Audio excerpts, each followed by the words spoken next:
စိတ်သက်ကြပြီးတော့မဖြစ်နိုင်ဘူးလို့ထင်ရင် KFC ပိုင်ရှင်ကိုလည်းသတိရလိုက်ပါအသက်9နှစ်မှာသူ့ဖခင်ဆုံးတယ်အသက်16နှစ်မှာသူကျောင်းထွက်တယ်အသက်18နှစ်မှာအလုပ်4ခုပြုတ်နေပြီအသက်18နှစ်မှာသူအိမ်အောင်ကြတယ်အသက်18နဲ့22နှစ်ကြားထဲမှာလည်းယထာလန်းပြင်တဲ့အလုပ်ကိုလုပ်ပြီးတော့သူအလုပ်ပြန်ပြုတ်ပြန်တယ်သူဥပဒေကြောင်းဝင်ခွင့်ရှောက်ခွင့်မရဘူးသူအာမခံကုမ္ပဏီမှာလုပ်တဲ့အလုပ်ပြုတ်ပြန်တယ်အသက်19နှစ်မှာသူဟာဖခင်တူဖြစ်လာတယ်အသက်20မှာသူမိမကလည်းသူ့ကိုထားခဲ့ပြီးတော့သမီးလေးနဲ့အတူတူအိမ်မောကနေဆင်းသွားတယ်အသေးစားကဖီးဆိုင်လေးမှာစဖိုမှုနဲ့ပကံဆေးတဲ့အလုပ်တစ်ခုသူရပြန်တယ်မိမနဲ့ကွဲနေတဲ့ချိန်သူသမီးကိုပြန်ပေးဆွဲဖို့အတွက်လည်းစူးစမ်းခဲ့ပေမဲ့မအောင်မြင်ခဲ့ဘူးဒီလိုနဲ့သူမိမကိုဂရီတွေပေးပြီးတော့ချော့မော့ပြီးအိမ်ကိုပြန်ခေါ်ခဲ့တာပေါ့သူစစ်တပ်ထဲကိုဝင်တယ်သူ့ဘဝတော်တော်ပင်ပန်းနွမ်းနေခဲ့တယ်အသက်65နှစ်မှာသူပင်စင်ယူတယ်သူပင်စင်ယူတဲ့ပထမအဦးဆုံးနေ့မှာပဲ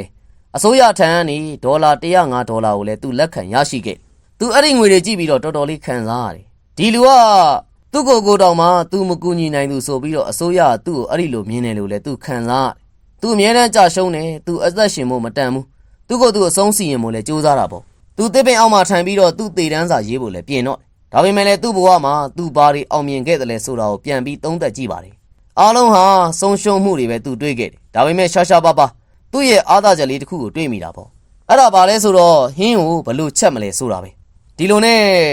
89ဒေါ်လာငွေနဲ့လဲချီးငွေယူပြီးတော့လဲကြက်သားနဲ့လိုအပ်တဲ့တစားပလာတွေကိုဝယ်သူ့ရဲ့ကြက်ကြော်ကိုလည်းတိမ်ဝင်တိမ်ထွက်အိမ်နီးနားချင်းတွေကိုလည်းလိုက်ရောင်းတာပေါ့